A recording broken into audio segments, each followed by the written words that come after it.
Buenas, para continuar voy a iniciar hablando sobre evisceración y eventración. Estos dos procesos los definimos como la salida de las estructuras abdominales de dicha cavidad. En el caso de la evisceración suele ser dada por la separación de todos los planos de la herida quirúrgica y se da los primeros 30 días posteriores a la intervención. En el caso de la eventración, la salida de las estructuras suele darse por la separación de los planos profundos de la cavidad y se da 30 días posteriores a la intervención, y en estos casos el contenido que sale de la cavidad suele estar envuelto en un saco.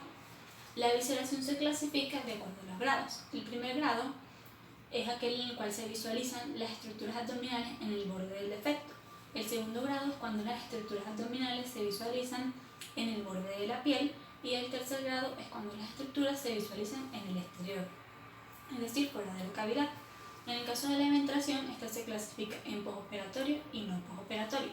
El no postoperatorio se clasifica en adquiridas o congénitas en el caso de que el paciente presente alguna patología, y en el caso de las postoperatorias se clasifican a su vez en agudas con o sin evisceración y crónicas. Esto es en base al tiempo. Ahora, en cuanto a las causas de una evisceración y una eventración, suele darse en ambas situaciones debido o relacionado al proceso quirúrgico como tal, a factores propios del paciente o a ciertos factores del periodo postoperatorio. Lo relacionado al procedimiento quirúrgico tiene que ver con la selección de la anestesia, las agujas, las suturas, la técnica de asepsia y antisepsia, entre otros. Y en el caso de lo relacionado al paciente, tiene que ver, como ya dije, con factores propios del paciente, es decir, si es que presenta alguna patología, como es la aplasia o la hipoplasia, que suele ser un defecto en el desarrollo de los planos de la cavidad abdominal, o puede ser relacionado con la edad. En el caso de los mayores de 50 años, estos tienen más predisposición a padecer una evisceración o eventración, y en el caso del género, las mujeres suelen estar más predispuestas a padecer una de estas dos patologías debido a la debilidad de sus planos abdominales.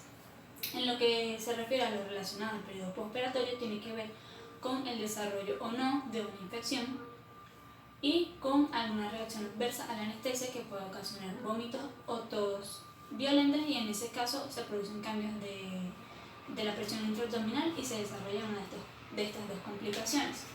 En el caso del mecanismo fisiopatológico, en la evisceración suele ser dada, o esta depende en sí de la fuerza tensil, de las suturas y de la técnica con la que se coloque la sutura, porque durante los primeros 70 días posteriores a la intervención quirúrgica, los tejidos presentan cierta resistencia a permanecer unidos, y por ende en la primera semana esto depende totalmente de la sutura. Ya posterior a los 70 días, esa resistencia comienza a disminuir. En el caso de la eventración, el mecanismo fisiopatológico suele ser dado por ciertas alteraciones locales o generales que ocasionan disminución de la presión intraabdominal. Ahora, en cuanto a las pruebas diagnósticas, en ambos casos se realizan anamnesis y examen físico, y en cuanto a las pruebas diagnósticas complementarias se realizan ecografías, radiografías y tomografías.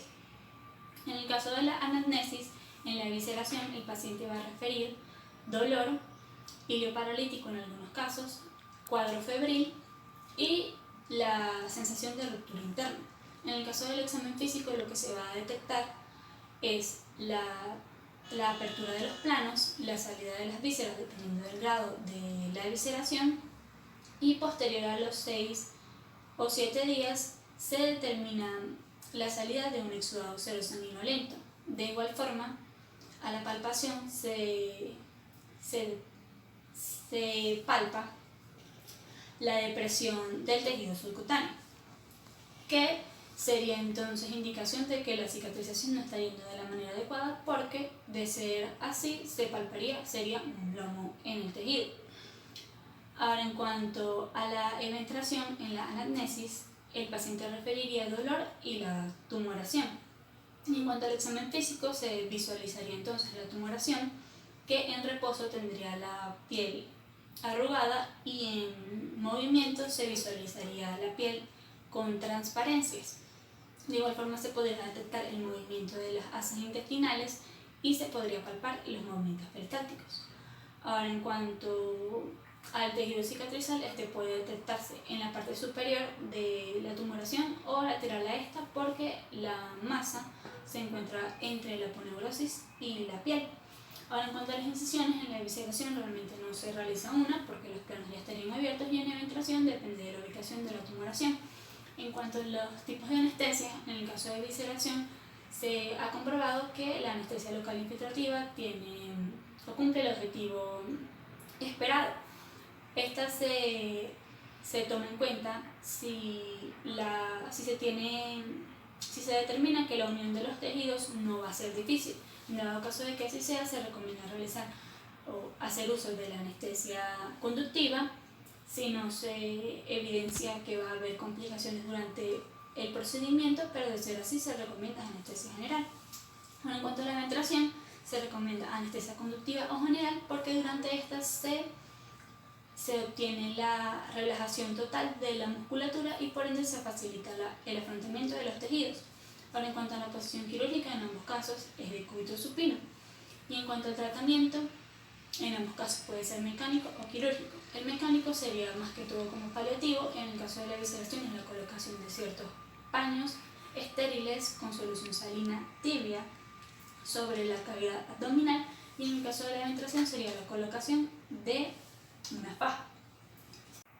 Ahora, en cuanto al procedimiento quirúrgico de la ventración, durante el primer tiempo de esta, el instrumentista proporciona al cirujano el electrobisturí o el mango de bisturí número 4 con horquilla número 20, dependiendo de la preferencia del cirujano, para que éste realice la incisión y la disección de la cicatriz y los colgajos de la piel.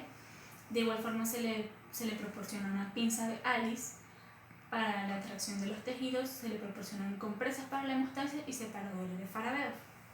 Durante el segundo tiempo, el instrumentista proporciona el mango de bisturí número 3 con hojilla número 10 y pinzas de disección con dientes y sin dientes para que el cirujano se ayude al manejo de los distintos planos.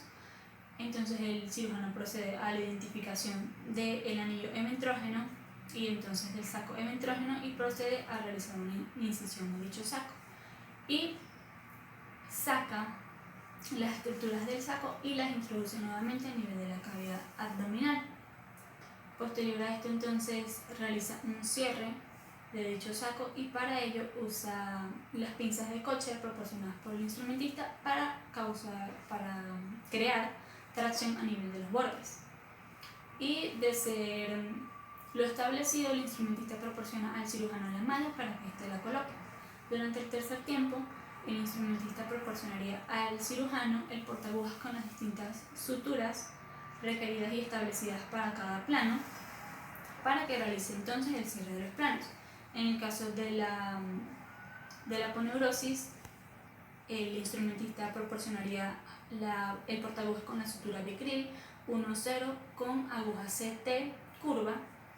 Para el tejido celular subcutáneo proporciona entonces caut simple 2-0 en aguja CT curva, y para la piel proporciona nylon 2-0 o 3-0 con aguja SK recta y pinzas de disección con dientes y sin dientes dependiendo del plano para que el cirujano se maneje los planos, y la tijera de mayor curva para realizar el corte de las suturas.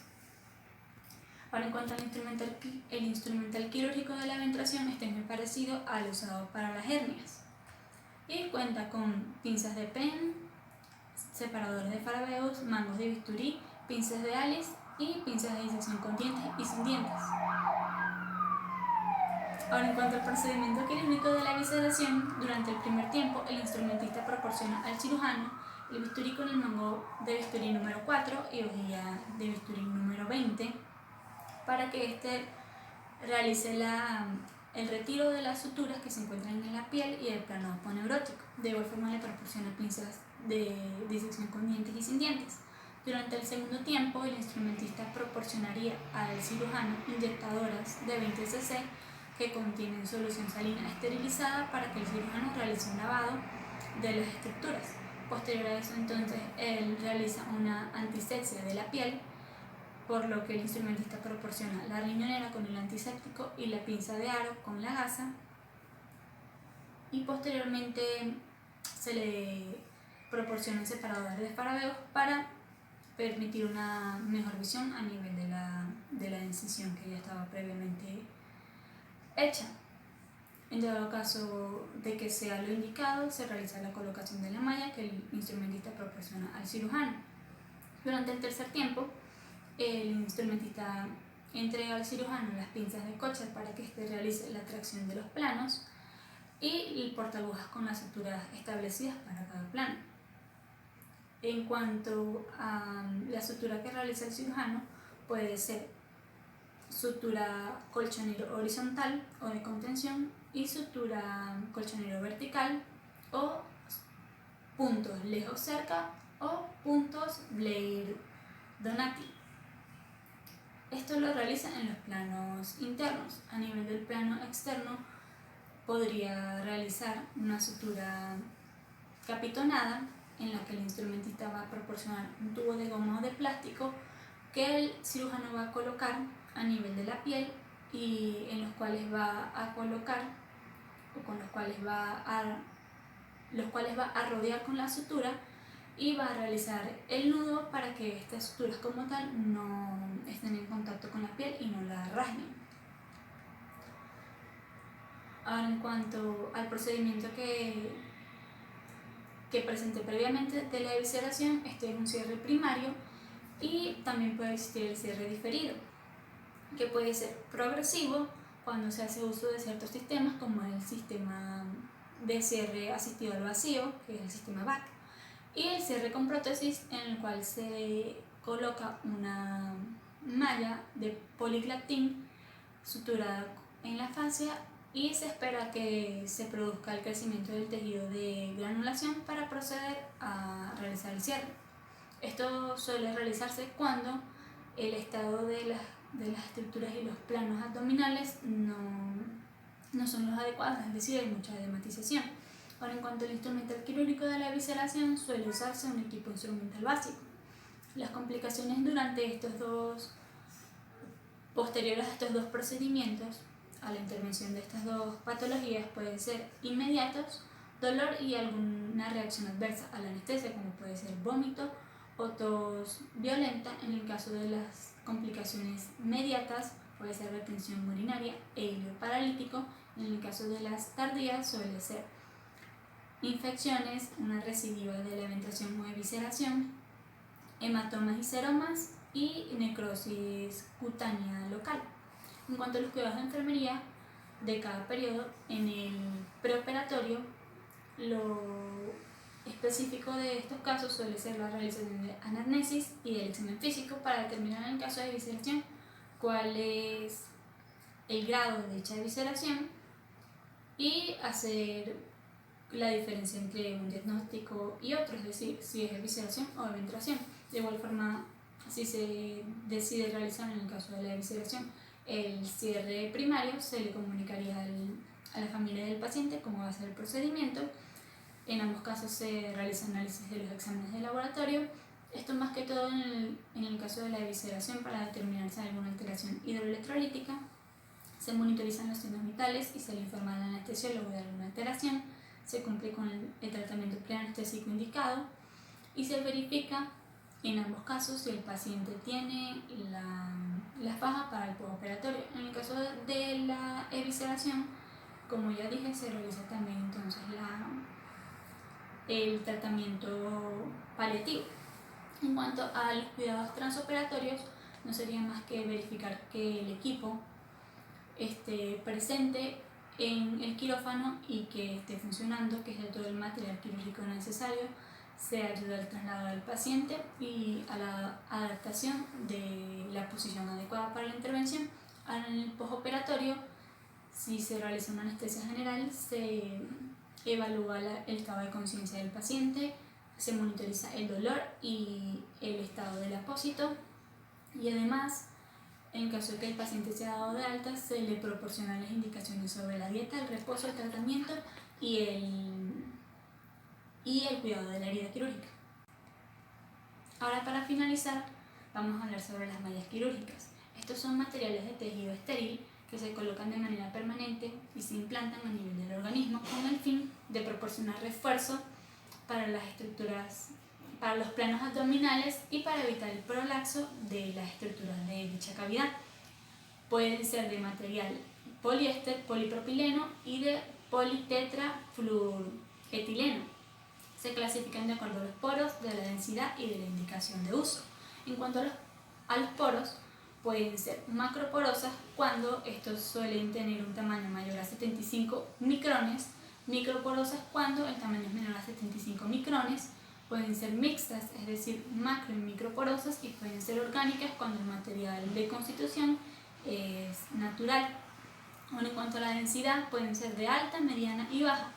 La alta densidad está entre los 95 y 100 gramos sobre metros cuadrados. La mediana densidad está entre 45 y 90 gramos sobre metros cuadrados y la baja densidad está entre los 35 y 38 gramos sobre metros cuadrados. Un ejemplo de una malla de baja densidad son las Ultra Pro. En cuanto a las indicaciones, la clasificación de acuerdo a la indicación de uso, estas pueden ser usadas o tienen función de estar en contacto con las vísceras o no. En cuanto a los que están en contacto con las vísceras, un ejemplo es la malla ProSet. Ahora, en cuanto a la malla Ultra Pro, esta está constituida de igual forma por monocril y por polipropileno. Su densidad, como ya dije, es baja y sus beneficios son que son fáciles de manipular, minimizan los residuos y favorecen la formación de tejido cicatrizal. Esta malla es la simple malla como tal, pero existe un sistema que se llama sistema UHS o Ultra Pro Hernia System, que es cuando a la malla se le adiciona otra malla superior que está unida a la malla Ultra Pro como tal por un conector, y esta suele ser usada más que todo en hernias inguinales.